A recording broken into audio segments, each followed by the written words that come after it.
Welcome back to the Sports News Analysis YouTube channel, guys. I'm here recapping the Monday Night Football game between the Minnesota Vikings and the New York Giants.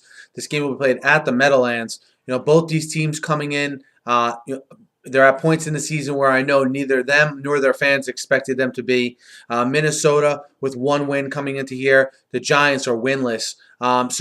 Both these teams in a huge state of flux. You look on Minnesota's side.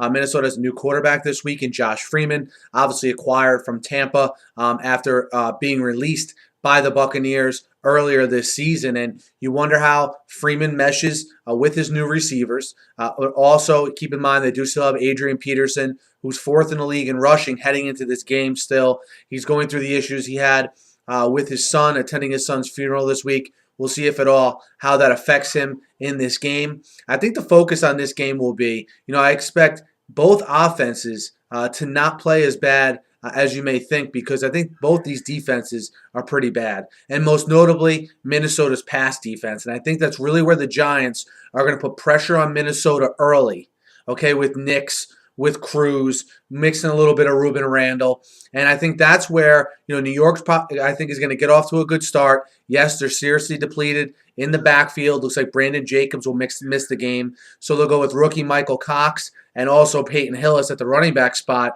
But I expect to be through the air where the Giants get going early and put Minnesota in a position where Josh Freeman probably has to throw the ball more than they want him to in his first start with the team. And I think the home crowd at the Meadowlands will be behind the Giants. I know the Giants are 0-6, but it's a pretty prideful organization. I don't expect them to have one of these 1-15 seasons. Like I know some people are predicting that they'll be in those top two picks to get a guy like a Clowney, for instance, in the draft. I don't see that happening with the Giants. I think they eventually turn it around. They've been in a lot of these games, but have made costly mistakes, obviously, towards the end of these games, whether it be on special teams versus Kansas City, whether it be the interception against Dallas late, the ball that went through the hands of Brandon Myers on a bad throw from Eli.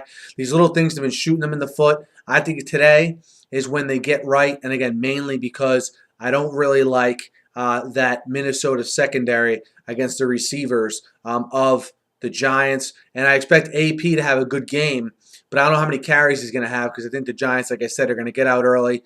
And this, the only way this is a close game or Minnesota wins, I think, is if Josh Freeman plays really well his first week with his new weapons. And I just can't predict that because I haven't seen Josh Freeman play in this system.